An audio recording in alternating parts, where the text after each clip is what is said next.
Hello everyone, this is Govind sir. Welcome back to lecture number 2nd, continuation of 4th chapter, motion in a plane. Today we are going to discuss about certain laws of vector addition.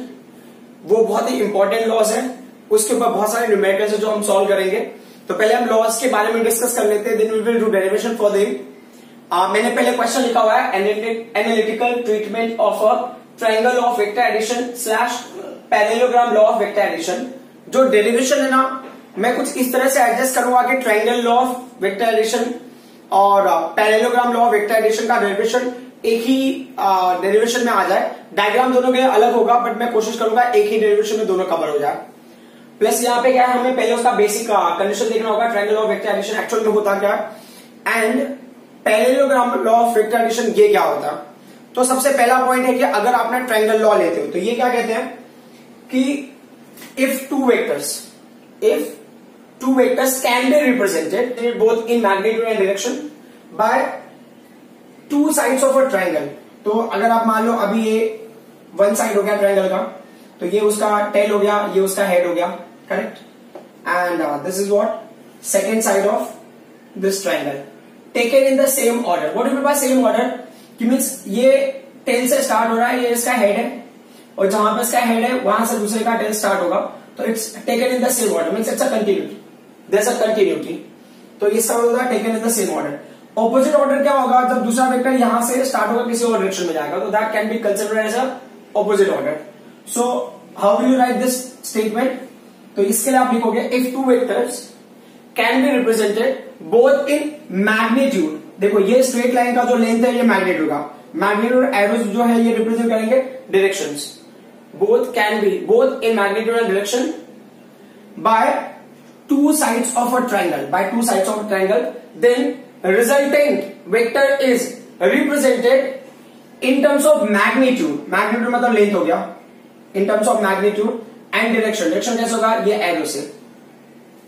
In terms of magnitude and direction by third side of triangle, by third side of triangle taken in opposite order. Opposite order मतलब आप देख सकते हो यहाँ पे it's going this direction और ये कहीं और पे जा रहा है, ठीक है. तो अगर मैंने इसको पी वेक्टर ले लिया, दिस वन को आप taken as a Q vector, तो ये क्या हो जाएगा? ये हो गया आर वेक्टर. क्लियर. और एक और पॉइंट जो इसमें समझना है आपको ये है कि ये जो यहां पे एंगल है, इस एंगल को आपको क्या लेना है? बीटा लेना है. So this angle between what? One of the vector and resultant. अच्छा, आप क्वेश्चन है कि what is the angle between these two vectors. ये तो स्टेटमेंट होगा, तो मैं एक बार स्टेटमेंट फिर से रिपीट कर देता हूं. If two vectors can be represented both in magnitude and direction by two sides of a triangle, then resultant vector is represented in both magnitude and direction by third side of a triangle. तो first second हो गया और ये third side of a triangle taken in opposite order, ठीक है.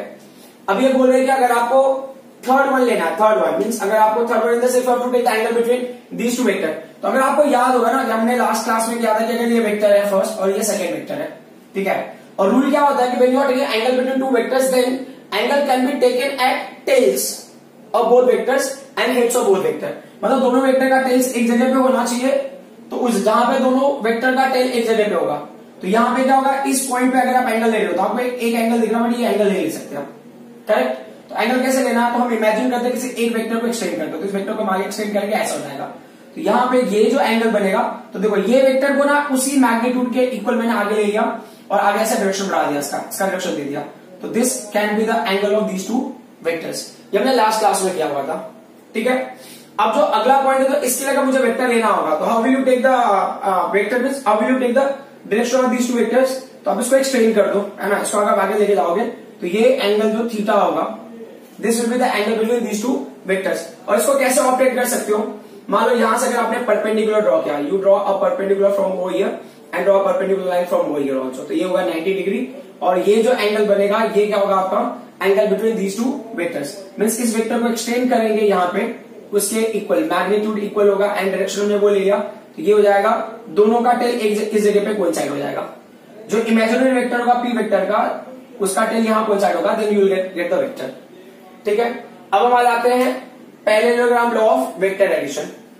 तो parallelogram law में क्या होता है कि ये कह रहे हैं कि आप एक पैरेललोग्राम ले लो, तो चलो ठीक है हमने एक पैरेललोग्राम बना लिया पहले। अभी क्या बोल रहे हैं, इसमें से ये जो है ना पैरेललोग्राम का, ये हो गया आपका पी वेक्टर, क्लियर, और ये पैरेललोग्राम का जो सेकंड वेक्टर होगा ये होगा क्यू वेक्टर, क्लियर। और रूल क्या होता है कि इन दो वेक्टर्स के बीच का एंगल हो गया आपका थीटा, क्लियर।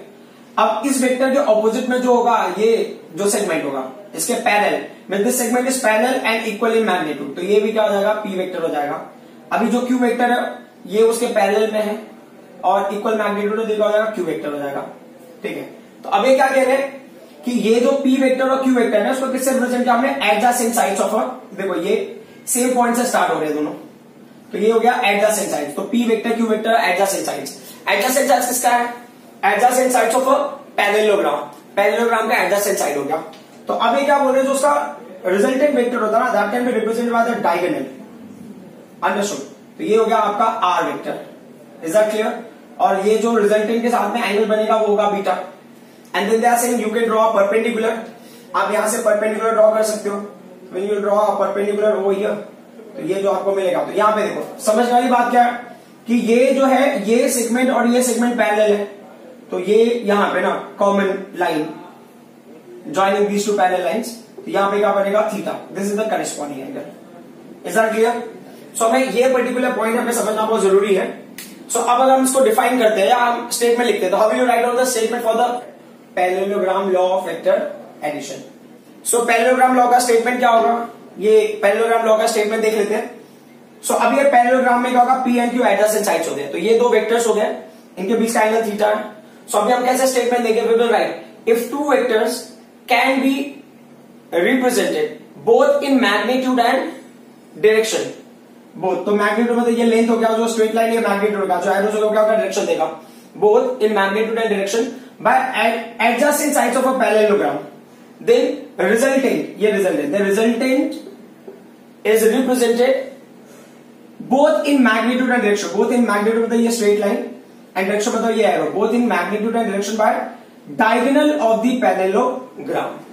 तो जो पैरेललोग्राम का डायगोनल होगा वो आपको रिप्रेजेंट करेगा रिजल्टेंट वेक्टर को। Now we will do derivation. Derivation का analytical treatment of a triangle law of vector addition and parallelogram law of vector addition. तो हमें एक चीज का ध्यान रखना, एज आई सेड ना, दोनों के लिए डायग्राम है ना, हमें इस तरीके से लेना है कि कॉमन हो और डेरिवेशन में हमें ज्यादा टाइम वेस्ट न करना पड़े।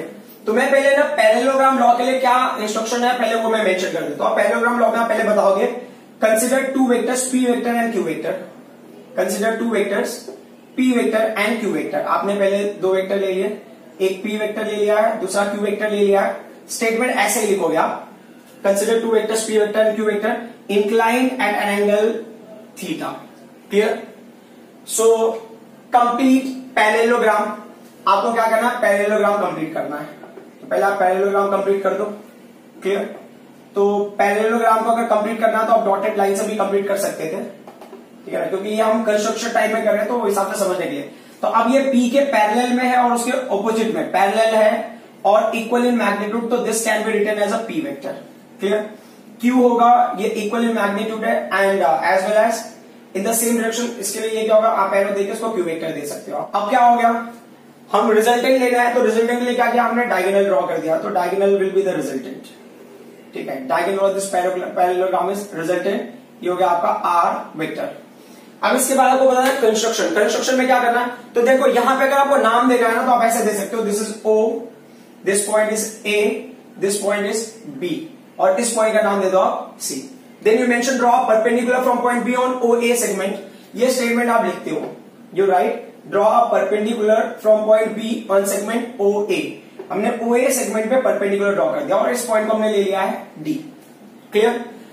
अब एक और चीज होता है, ये जो क्यू वेक्टर है और ये क्यू वेक्टर पैरेलल है और कॉमन लाइन से अटैच है या जॉइंट है या कॉमन लाइन ये है, तो उसके साथ में जो एंगल बनेगा that will give you corresponding angle.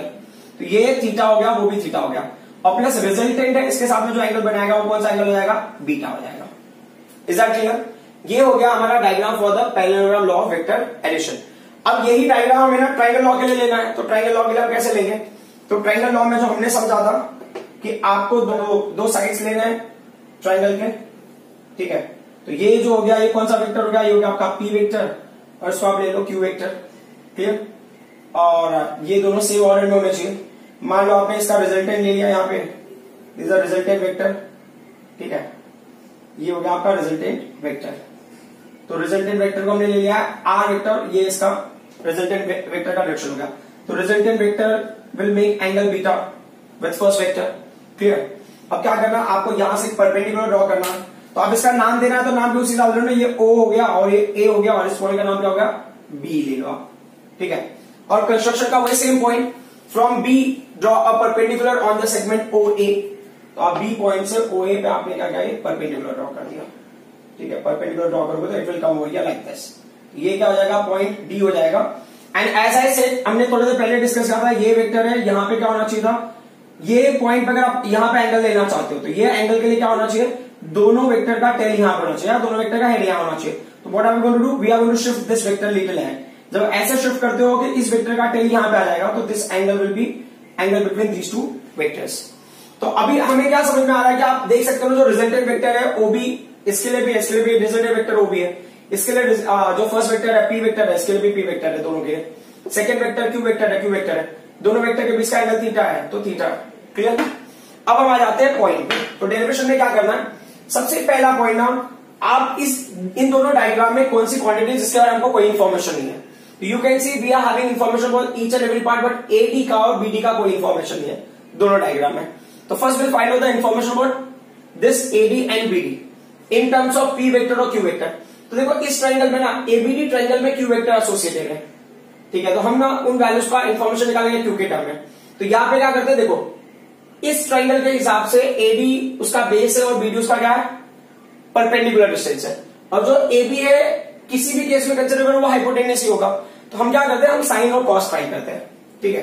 तो अभी आप मेंशन करना तो आप मेंशन कर सकते हो in triangle. Suppose a triangle ले लिया हमने, we have triangle A B D. ABD triangle में हमने क्या ले लिया, साइन थीटा।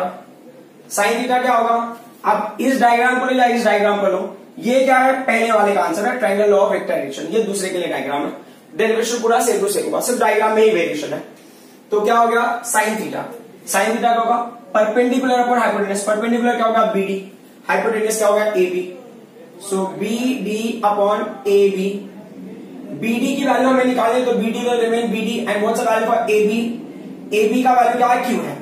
अब आपको ना कभी भी एक चीज याद रख लेना, हम जो पहला डेरिवेशन कर रहे हैं ना, ये जो अभी हम जो डिराइव कर रहे हैं, ये क्या देगा आपको, मैग्नीट्यूड देगा। ये क्या देगा आपको, magnitude of resultant, magnitude of resultant. अभी हम जो डेरिवेशन कर रहे हैं ये रिजल्टेंट के मैग्नीट्यूड के लिए कर रहे हैं। ठीक है? डायरेक्शन इसके बाद मिलेगा। क्लियर? तो ये साइन थीटा के साथ में कोई भी वेक्टर मल्टीप्लाई होगा तो वो क्या होगा, स्केलर क्वांटिटी ही होगा। That we need to know. तो कहीं पे भी ना इस पर्टिकुलर पार्ट में वेक्टर साइन नहीं दोगे, there is no need to give any vector sign for this particular part. कहीं पे भी वेक्टर साइन नहीं आएगा। आप जो फॉर्मूला मिलेगा वो आपको सिर्फ मैग्नीट्यूड देगा। डायरेक्शन के लिए क्या करना हम देखेंगे। तो यहां पे हमने क्या किया, बीडी अपॉन एबी ले लिया, एबी का वैल्यू क्या क्यू है, तो देखो बीडी का वैल्यू क्या मिलेगा हमको, देखो we got BD is equal to Q sine theta and there is no vector sign on this. ठीक है? ये बीडी की वैल्यू मिल गई। अभी जो दूसरा quantity which we want to find out is AD. AD क्या होगा, इस ट्रायंगल का बेस है, तो cos theta is equal to base upon hypotenuse.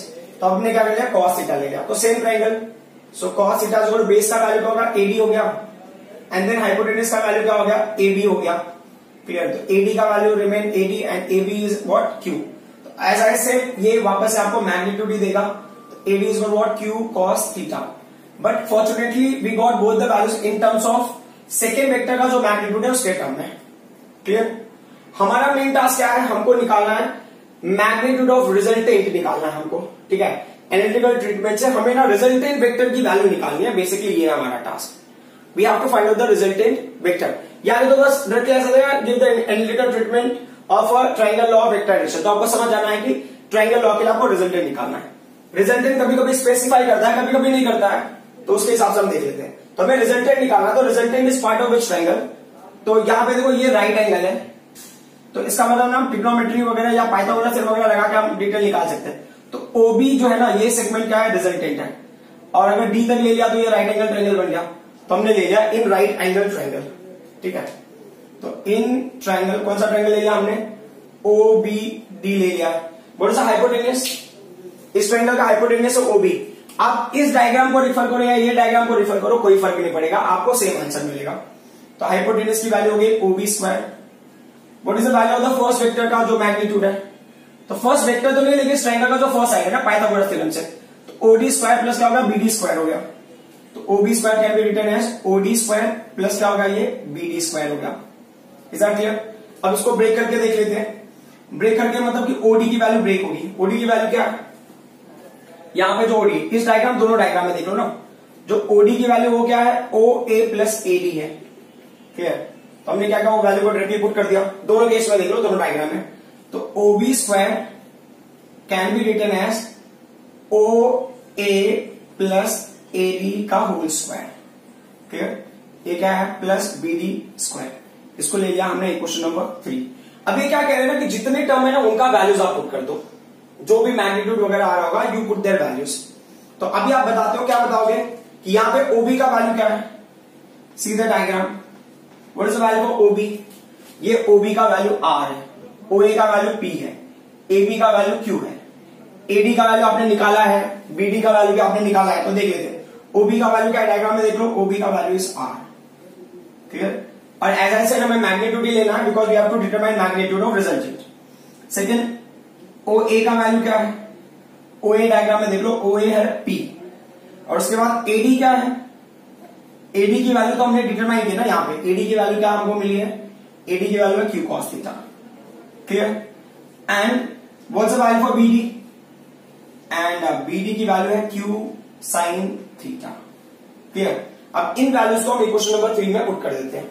अब क्या होगा? इक्वेशन नंबर 3 आपका चेंज होगा, तो you can write therefore equation 3 becomes, therefore equation 3 becomes। अभी इक्वेशन 3 में क्या होगा वो देख लेते हैं जरा। तो ओबी का वैल्यू क्या है? आर है, तो we will put R, capital R square हो गया। ओए का वैल्यू क्या है? ओए का वैल्यू पी, तो ये हो गया कैपिटल पी प्लस एडी का वैल्यू क्या है? Q cos theta.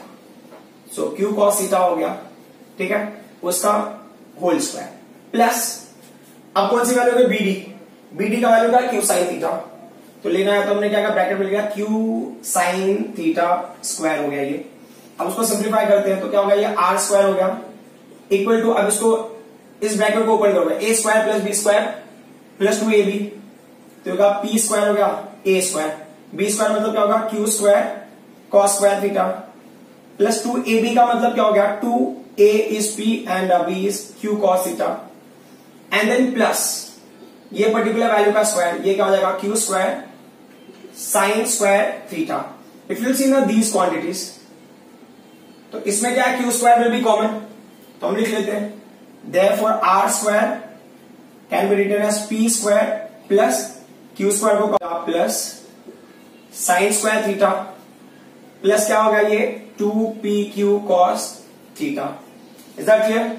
तो रिजल्टेंट वेक्टर की वैल्यू क्या हो जाएगी? r is equal to under root of, देखो ये cos square theta plus sine square theta का वैल्यू तो 1 हो जाएगा, मैं एक स्टेप स्किप कर रहा हूं, तो ये अंडर रूट में आएगा P square plus Q square, क्योंकि उसकी वैल्यू 1 हो जाएगी, तो 1 से मल्टीप्लाई हो गया, सेम वैल्यू रहेगा, प्लस क्या होगा? ये 2pq cos थीटा।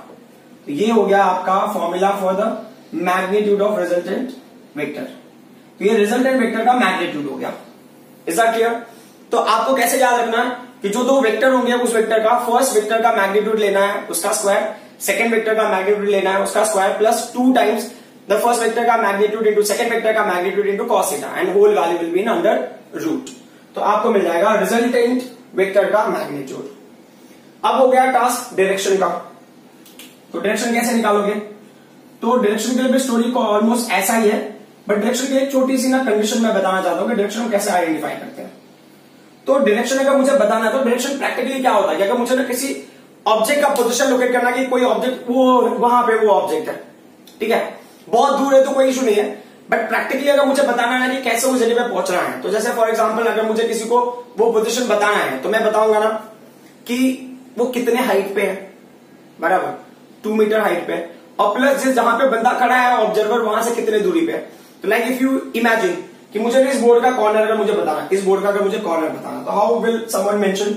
तो देन मैं अगर यहां पर स्टार्ट करता हूं तो देन पर्सन विल टेल कि ना 2 metre ahead you have to go, तो हो गया, मैंने बोला चलो ठीक है ये 1 मीटर हो गया, फिर ये होगा 2 metre, I reach to 2 metre, then that person will say you have to go 1.5 metre up, तो 1.5 मीटर फॉर एग्जाम्पल ये 1 हो गया, यहाँ पे हाफ हो गया, तो 1.5, 2 metre in length and 1.5 metre in height, तो ये पोजिशन आ गया। सो अगर बंदा यहाँ पे स्टैंड करता है and wanted to locate that particular position, तो वो डायरेक्शन हो गया ना मेरे हिसाब से, so that particular corner is in this direction, तो वो कैसे बताओगे आप, ये ऐसे, तो मतलब बेस से वो कितने एंगल पे हमको बेसिकली वो चाहिए। तो यहां पे आप डायग्राम में भी देख लो कि ये फर्स्ट वेक्टर से रिजल्टेंट वेक्टर कितना एंगल बना रहा है, उसको हमने बीटा लिया हुआ है, तो बीटा इज द डायरेक्शन। हम बीटा अगर निकाल लेंगे तो हमारा काफी प्रॉब्लम सिंप्लीफाई हो जाएगा। बट अब बीटा निकालने के लिए हमें चाहिए क्या, तो बीटा के लिए आपको चाहिए परपेंडिकुलर डिस्टेंस और एडजेसेंट साइड्स।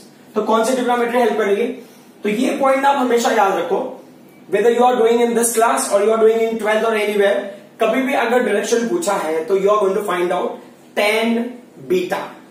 आपको दो वेक्टर जो है उनके बीच में जो रिजल्टेंट है, तो रिजल्टेंट जो फर्स्ट वेक्टर से एंगल बनाएगा उसको हम बीटा लेंगे, तो हमें क्या निकालना है, tan beta. tan will only give you direction, ठीक है, तो tan बीटा। तो अगर इस ट्रायंगल में tan बीटा लेगा, ये ट्रायंगल लाइक कौन सा ट्रायंगल होगा, OBD, है ना।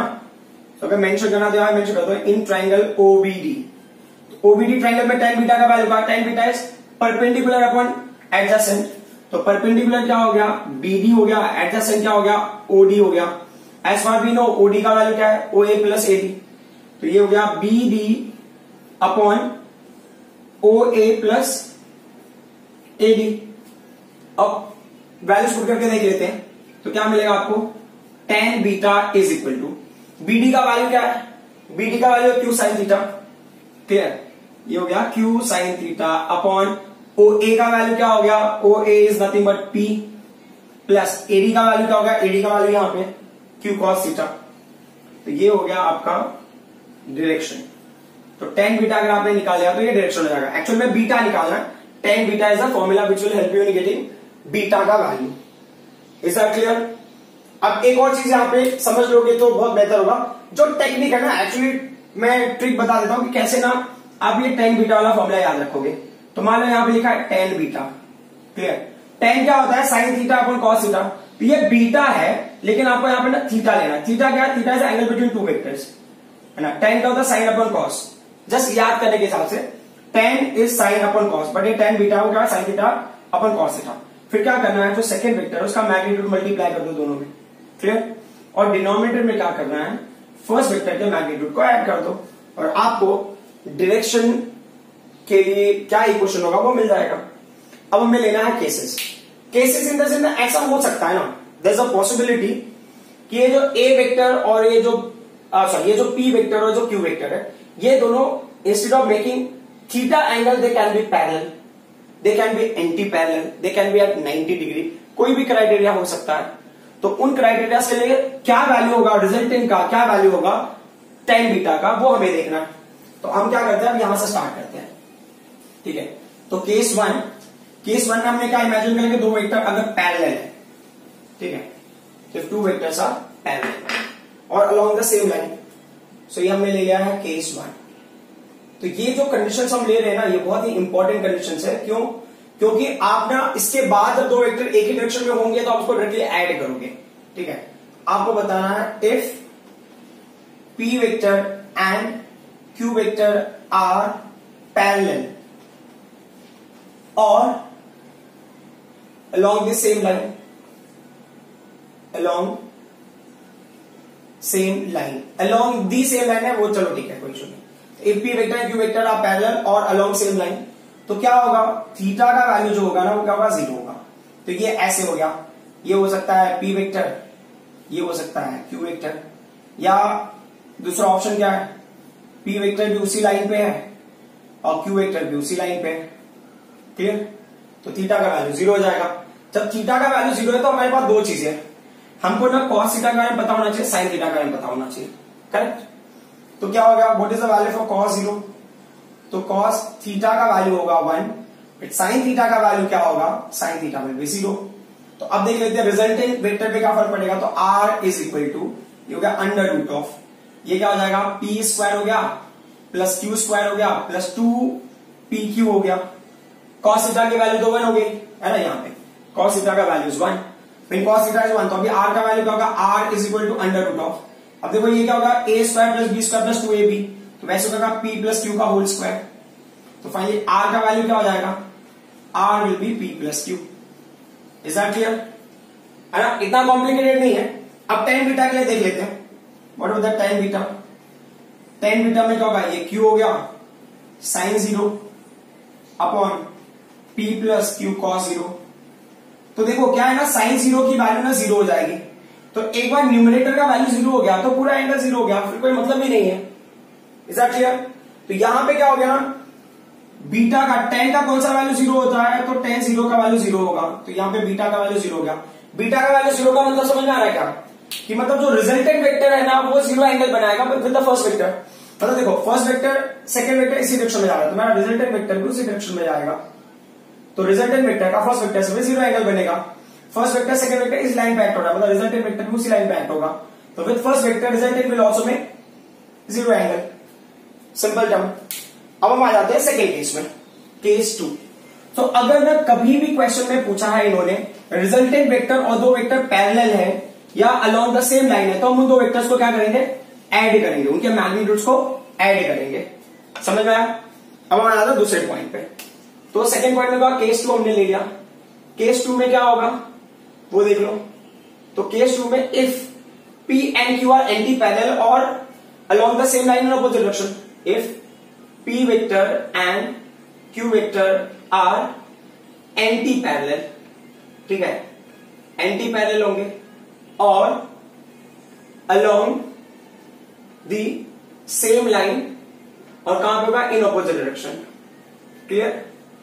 तो अब इस कंडीशन के हिसाब से क्या होगा वो देख लेते हैं, इन ऑपोजिट डायरेक्शन। तो इसका मतलब क्या होगा, ये हो गया P वेक्टर, क्लियर, और ये हो गया आपका Q वेक्टर, गॉट इट। और उसके बाद जो ये सॉरी ऑपोजिट डायरेक्शन में आ रहे हैं ना, तो थीटा का वैल्यू इस केस में कितना होगा, 180 डिग्री ऑपोजिट डायरेक्शन में जा रहे हैं। या ऐसा हो सकता है कि इस डायरेक्शन में P वेक्टर एक्ट हो रहा होगा, करेक्ट, और यहां पे क्या होगा, Q वेक्टर एक्ट हो रहा होगा। या हो सकता है कि ना P वेक्टर इधर एक्ट हो रहा है, Q वेक्टर इधर, बस ऑपोजिट डायरेक्शन है वो आपको समझना है। तो थीटा का वैल्यू इज व्हाट, 180 डिग्री। तो हमें क्या करना है, cos 180 की वैल्यू, cos 180 की वैल्यू क्या होती है, -1, और sin 180 की वैल्यू क्या होती है, sin 180 की वैल्यू होती है 0। तो हम रिजल्टेंट ले लेते हैं, रिजल्टेंट का मैग्नीट्यूड। तो रिजल्टेंट वेक्टर का मैग्नीट्यूड क्या होगा, अंडर रूट ऑफ, ये क्या होगा, फर्स्ट का मैग्नीट्यूड रेज टू 2, सेकंड का magnitude raise to 2 plus 2 times first vector का मैग्नीट्यूड, सेकंड वेक्टर का मैग्नीट्यूड, cos थीटा का वैल्यू क्या हो गया, -1। क्लियर? रिजल्टेंट वेक्टर का फॉर्मूला अगर आपको आया ना, p square plus Q square plus 2pq cos theta, तो cos थीटा की जगह -1 आ जाएगा। अब एक बार फॉर्मूला चेक कर लेना। So r is equal to होगा अंडर रूट ऑफ, ये वैल्यूज क्या हो जाएंगे, p माइनस क्यू का whole square. So finally r is nothing but p minus Q. तो अगर दो वेक्टर ऑपोजिट डायरेक्शन में एक्ट हो रहे हैं तो उनको क्या करना, सेपरेट करना। बट नहीं मतलब where P is greater than Q, what if Q is greater than P, तो इक्वेशन चेंज हो जाएगा, तो ये Q माइनस P होगा। अंडरस्टूड? अब रिजल्टेंट कौन सा डायरेक्शन में होगा, what is the direction of resultant. तो यहां पे अगर समझना है ना, तो जिसका ना वेक्टर ज्यादा है, मतलब P वेक्टर इज ग्रेटर, तो ये रिजल्टेंट उस डायरेक्शन में एक्ट होगा, रिजल्टेंट वेक्टर, करेक्ट। और इसके लिए P वेक्टर ज्यादा है तो रिजल्टेंट वेक्टर इस डायरेक्शन में एक्ट होगा। तो अगर आप P वेक्टर से कंपेयर करो तो ये क्या होगा, 0 एंगल बनाएगा। तो उसको देख भी लेते हैं हम लोग कि tan बीटा का वैल्यू क्या होगा, tan बीटा होगा Q sin 180 upon P plus Q cos 180। बाकी चीजों से कोई मतलब ही नहीं है, sin 180 न्यूमरेटर का वैल्यू 0 है, तो tan बीटा का वैल्यू 0 हो गया, तो finally beta is also about 0, correct, as you can see in the diagram also. अब हम आ जाते हैं लास्ट पार्ट पे। तो लास्ट पार्ट क्या है, if P vector and Q vector are perpendicular to each other, are perpendicular to each other, ये हो गया आपका केस नंबर 3, ठीक है, परपेंडिकुलर टू ईच अदर। अगर एक दूसरे को परपेंडिकुलर है तो क्या होगा, theta will be 90 degree. As you can see ना, मान लो कि P वेक्टर यहां पे है, Q वेक्टर यहां पे है, ऐसे भी हो सकता है ये 90, क्लियर। या ऐसा हो सकता है कि ये P वेक्टर है और ये Q वेक्टर है, करेक्ट ना, ये P वेक्टर है और Q वेक्टर है। एंड एंगल तो हमें टेल्स पे फाइंड आउट करना है या हेड्स पे फाइंड आउट करना है। तो यहां पे जो एंगल बना वो इट्स नाइदर ऑन हेड्स, मतलब नॉर ऑन टेल्स, मतलब दो टेल्स के बीच में भी नहीं, दो हेड्स के बीच में भी नहीं है, ये हेड और टेल के बीच में है, तो दैट इज रॉन्ग। हम क्या करेंगे, इस वेक्टर का मैग्नीट्यूड आगे लेंगे और एरो हमने ऐसे ले लिया, करेक्ट। तो अब ये पी वेक्टर का टेल यहाँ पे, क्यू वेक्टर का भी टेल यहाँ पे, तो ये जो एंगल बनेगा तो वो भी क्या होगा, 90 डिग्री ही होगा। तो एडजेसेंट साइड से रिप्रेजेंट करो या इस तरीके से रिप्रेजेंट करो, लेकिन जो एंगल दोनों के बीच में वो क्या है, 90 डिग्री ही है। तो जब 90 डिग्री होगा तो कॉस थीटा का वैल्यू क्या होगा, कॉस 90 की वैल्यू होती है 0, साइन 90 का वैल्यू होता है 1। तो अगर cos 90 का वैल्यू 0 होगा तो क्या होगा, r is equal to P square plus Q square plus 2pq cos theta, तो cos थीटा की वैल्यू हो गई 0। तो आपको रिजल्टेंट वेक्टर मिलेगा r is equal to P square plus Q square in root. Clear. अब tan बीटा का देख लेते हैं। tan बीटा का क्राइटेरिया, ये q होगा साइन 90 होगा upon p plus Q cos 90 होगा। As per we are understanding sign 90 की वैल्यू क्या है, 1 है, एंड cos 90 की वैल्यू 0 है। तो देख लेते हैं, Q हो गया साइन 90 की वैल्यू 1 हो गई, ये P प्लस cos 90 का वैल्यू 0 हो गया, तो ऐसे ठीक होगा Q अपॉन P। क्लियर। ये पॉइंट हमारे मन में क्लियर होना चाहिए, ये हो गया सेकंड वेक्टर का मैग्नीट्यूड अपॉन P। क्लियर। सो अगर 90 डिग्री होगा तो 90 डिग्री में रिजल्टेंट आप ऐसे डायरेक्टली निकालोगे, under root of first vector raise to 2 magnitude raise to 2 plus second vector magnitude raise to 2 and tan beta will be what, second vector magnitude upon first vector magnitude. तो ये किसका value है, tan beta का value है। What are we trying to find out, हमको beta निकालना है। तो जब ना tan उधर पे जाएगा ना, तो tan उधर पे जाएगा तो होता है tan इनवर्स। एक्चुअल में देखा जाए तो ये ना एक ऑपरेटर टाइप हो गया, ये आपके लिए समझना बहुत जरूरी है, क्योंकि ये ना लॉग बुक अगर आप यूज करोगे तो उसको हम यूज करके इन चीजों को फाइंड आउट कर सकते हैं। मतलब अगर tan है उस साइड में होगा tan इनवर्स होगा, अगर इस साइड में साइन बीटा होता और मैं साइन को उधर लेके जाता तो साइन इनवर्स होता, कॉस को लेके जाता तो कॉस इनवर्स होता। तो ये sine inverse, cos inverse, tan inverse क्या बताता है कि हमारे पास एक लॉग बुक होती है, लॉग बुक में वैल्यूज को कहां से रीड करना है वो हमको पता चलता है इन क्वांटिटी से। अगर ये tan थीटा होता तो हमको लॉग बुक में अलग जगह पे पढ़ते और अलग पैटर्न में पढ़ते, और अगर ये tan इनवर्स हो गया तो हम लॉग बुक में पढ़ेंगे बट ना दूसरे पैटर्न में पढ़ेंगे। तो pattern will change on the basis of ये tan बीटा या tan इनवर्स ऑफ समथिंग है, ये साइन थीटा या साइन इनवर्स ऑफ समथिंग है, कॉस थीटा या कॉस इनवर्स ऑफ समथिंग है। तो ये हो गया आपका derivation for analytical treatment of triangle law of vector addition और parallelogram law of vector addition. और क्वेश्चन ऐसा हो सकता है, derive an expression for resultant vector in terms of magnitude and direction using parallelogram law of vector addition और triangle law of vector addition. तो कैसा भी क्वेश्चन होगा आपको डेरिवेशन यही करना। तो एज यू कैन सी, मैं फर्स्ट के लिए डेरिवेशन करूं या सेकंड के लिए डेरिवेशन करूं, जस्ट ओनली द डायग्राम में थोड़ा सा वेरिएशन है, otherwise the complete derivation will remain same, there will not be any kinds of change. अब तक जो हमने लर्न किया उस कॉन्सेप्ट को इस क्वेश्चन के साथ में अप्लाई करके देखेंगे कि क्या हो रहा है। ठीक है। सो जो सबसे इंपॉर्टेंट पॉइंट है कि हमको मिला था रिजल्टेंट वेक्टर। तो रिजल्टेंट वेक्टर का जो मैग्नीट्यूड है ना, आर इज इक्वल टू क्या है, अंडर रूट ऑफ, ये क्या है, पी स्क्वायर है प्लस क्या है, क्यू स्क्वायर है प्लस 2pq cos थीटा। ठीक है। अच्छा, क्वेश्चन में क्या बोला है इन्होंने, रिजल्टेंट बोला है। अगर रिजल्टेंट वेक्टर का आपको निकालना है तो होता ऐसा है ना कि आपको ना मैग्नीट्यूड के अलावा डायरेक्शन भी निकालना पड़ेगा। ये फोर्स कंडीशन है कि मतलब अगर आपको आर की वैल्यू निकालनी है तो आपको बीटा भी निकालना पड़ेगा। तो tan बीटा क्या हो जाएगा, ये हो जाएगा second vector into sine theta upon first vector magnitude, second vector magnitude sign theta upon first vector magnitude plus second vector magnitude into cos theta. ठीक है। सो अब ना ऐसा कंपल्सरी नहीं है कि आपको हमेशा वैल्यू ना पी क्यू आर के टर्म में ही हो। लाइक जैसा कि उन्होंने क्वेश्चन दिया वेलोसिटीज, तो हमारा अजम्पशन ये होगा कि जो फर्स्ट वेलोसिटी होगा, जो पहले मेंशन का होगा, वेलोसिटी 1 होगा। तो हम इसको कैसे लिखेंगे, ये मैग्नीट्यूड हो गया फर्स्ट वेक्टर का v1 और v2 क्या होगा, मैग्नीट्यूड ऑफ सेकंड वेक्टर, तो होगा v1 square plus v2 square, जो p की तरह q की तरह बिहेव करेगा, प्लस क्या होगा ये 2v1 v2 cos theta. Is that clear. और रिजल्टेंट जो होगा वो वेलोसिटी होगा। अब अगर मान लो इसके मैं tan बीटा लूंगा तो क्या होगा, what will be the tan beta condition for this, वही सेम क्राइटेरिया, tan बीटा है तो हम कैसे लिखेंगे, sin theta upon cos theta. फिर क्या कंडीशन था, जो सेकंड वेक्टर होगा उसका मैग्नीट्यूड, दोनों को मल्टीप्लाई प्लस डिनोमिनेटर में क्या करना, फर्स्ट वेक्टर का मैग्नीट्यूड ऐड कर देना। अब ऐसे क्या हो सकता है, f1 square plus f2 square plus 2 f1 f2 cos theta under root में इक्वल टू f, सो और क्या होगा, tan beta is equal to F2 sin theta upon F1 plus F2 cos theta. तो you can basically implement this condition to any criteria, ठीक है, किसी के लिए हम अप्लाई कर सकते हैं। तो अब हमारे पास क्या क्वेश्चन है, what is simultaneously given two velocities, simultaneously given two velocities 30 meter per second and 40 meter per second. Find out resultant velocities. Velocity. If two velocities given in the same direction. तो इसमें ना अलग अलग condition है। तो बोले two velocities given in the same direction, मतलब जो फर्स्ट वेलोसिटी है ना v1, उसकी वैल्यू कितनी है 30 मीटर पर सेकेंड है। क्लियर। अब मान लो जो सेकंड वेलोसिटी वो भी सेम डायरेक्शन में पैरेलल हो सकता है या अलोंग द सेम लाइन भी हो सकता है, वो कितना है 40 मीटर पर सेकेंड। अगर आपको कंडीशन याद होगा ना केस 1, जब पैरेलल है तो जो रिजल्टेंट वेलोसिटी होगा वो क्या होगा, addition of these two velocity. तो क्या होगा v1 प्लस v2, ये क्या होगा 30 प्लस 40 इक्वल टू कितना हो गया 70 मीटर पर सेकेंड। तो रिजल्टेंट वेलोसिटी हो जाएगा 70 metre per second. Is that clear. एक और पॉइंट हो गया, जो बीटा की वैल्यू होगी ना ऐसे केसेस में क्या होगा, जीरो होगा ऑटोमेटिकली, नो। क्लियर। इसके लिए टाइम वेस्ट नहीं भी करोगे तो भी चलेगा। सेकेंड क्वेश्चन देख लेते हैं। सेकेंड क्वेश्चन में क्या दिया, if both velocities given in opposite direction, मतलब उसमें से जो v1 वेलोसिटी है that is going on this, ये सेम डायरेक्शन क्या होगा ना, beta is zero, means v is in the same direction of v1 and v2, in the same direction of v1 and v2। Clear.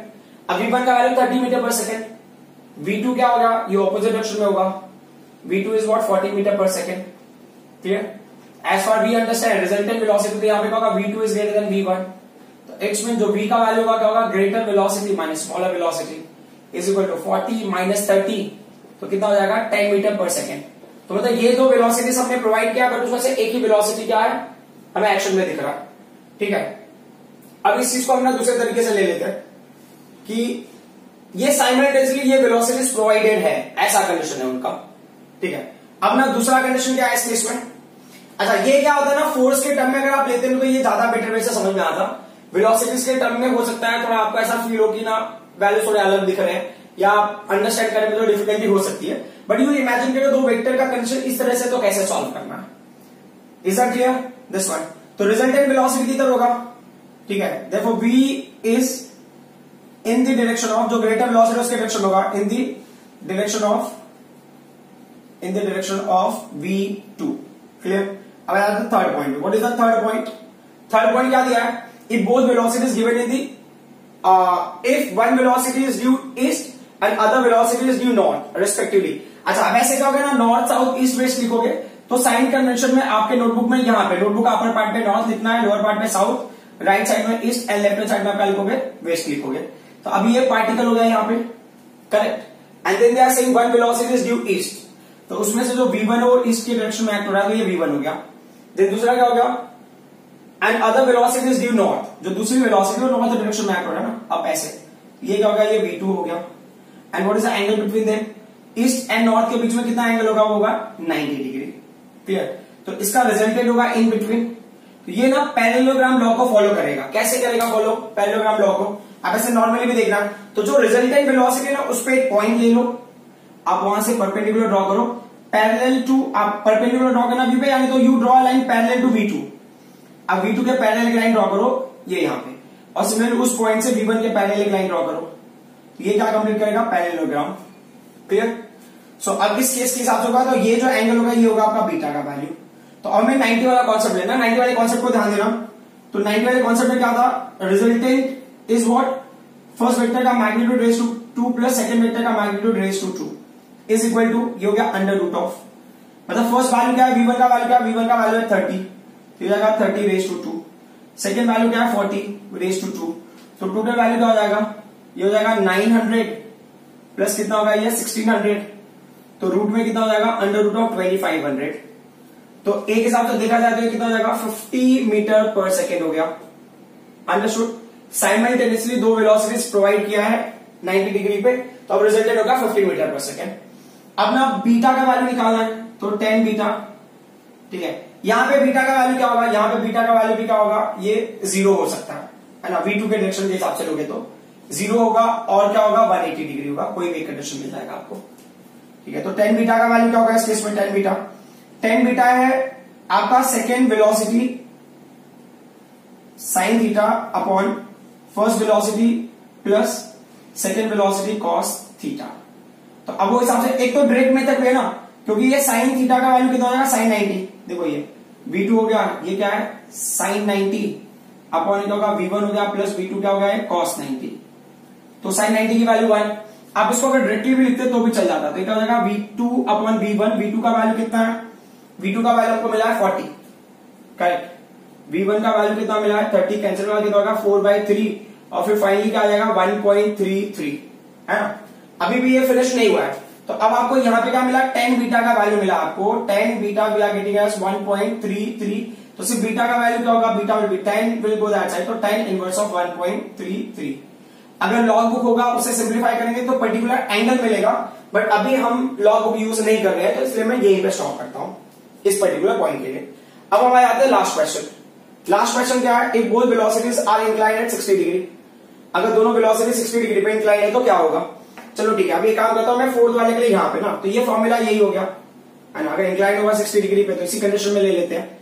तो v is equal to क्या होगा under root of v1 का value क्या है 30⁻², v2 का value क्या है 40⁻² plus 2 into 30 into 40 into क्या होगा ये cos 60 हो गया क्वेश्चन के हिसाब से। तो v is equal to under root of ये कितना हो गया 900 प्लस कितना होगा ये 1600, कितना हो गया ये 2 4 3 12 मतलब 1200 हो गया ये, इंटू क्या है 1/2, तो ये 2 and 2 कैंसिल हो गया। ये v इज इक्वल टू क्या था हमें मिला था 900 प्लस 600 कितना मिला था ये 2500 होता है। 2500 प्लस 1200 कितना हो जाएगा, ये होगा 3700 हो जाएगा, क्लियर। तो ये किसके अप्रोक्स आएगा 6 6 30 होता है ना 36, तो ये कितना हो गया 60 के आसपास हमें आंसर मिलेगा। सो 60 अप्रोक्सीमेशन कितना ये आएगा आपको 60.82 आएगा मीटर पर सेकेंड, ठीक है। अब हमारा लास्ट पॉइंट बच गया है दैट इज टेन बीटा। तो टेन बीटा को भी सॉल्व कर लेते हैं, अभी स्पेस नहीं है तो टेन बीटा वाला पार्ट में यहां सॉल्व कर लेता हूं। तो टेन बीटा इस केस के लिए क्या होगा, tan beta is equal to ये हो गया साइन 60 ना, angle between two vector sine 60 है, तो साइन 60 कॉस 60। सेकेंड वेक्टर की वैल्यू क्या है, सेकेंड वेक्टर का वैल्यू का मैग्नीट्यूड 40 है, तो 40 प्लस फर्स्ट वेक्टर का जो मैग्नीट्यूड है दैट इज व्हाट 30। मैं एक्चुअली फॉर्मूला पुट करके करना था लेकिन कोई इशू नहीं है, फॉर्मूला हमने कई बार यूज किया हुआ है, यहां भी फॉर्मूला यूज किया हुआ है, तो यही फॉर्मूला यूज होगा। v2 का वैल्यू क्या है 40 है, साइन 60 हो गया 30 प्लस 40 cos 60। तो अब देख लेते हैं यहाँ पे ये 40 की वैल्यू 40 रहेगी इंटू क्या होगा ये, इसको और आगे एक्सटेंड करेंगे तो ये कितना हो गया आपका साइन 60। तो साइन 60 का वैल्यू होता है √3/2, करेक्ट, अपॉन ये क्या होगा 30 हो गया इंटू क्या है 30 प्लस ये क्या है 40 है इंटू cos 60 का वैल्यू क्या होता है 1/2 होता है, तो ये कैंसिल का कितना होगा 20 हो गया, ये भी कैंसिल होगा 20 हो गया। तो इसकी वैल्यू ना √3 की वैल्यू 1.732 होता है 1.732। तो ये 2 2 जा 4 2 3 जा 6 2 7 जा 14 and 2 3, ये क्या हो जाएगा ये न्यूमरेटर वाला जो पार्ट होगा वो हो जाएगा 3464 डिवाइडेड बाय कितना होगा ये 50 हो जाएगा, क्लियर। सो अब अगर उस पॉइंट के हिसाब से हम अगर आगे बढ़ते हैं तो हमें क्या मिलेगा, इसको कैंसिल करोगे तो ये क्या होगा ये 34 पॉइंट, तो ये मिलेगा 0.6928 समथिंग यू गेट 10। तो ये हो गया आपको 10 बीटा की वैल्यू, ये कैलकुलेट करके आप एक बार चेक कर लेना, ठीक है। May be my values will be little different and on, okay. So अगर आपको बीटा लेना तो बीटा को आप लिख सकते हो ना tan inverse of this particular quantity.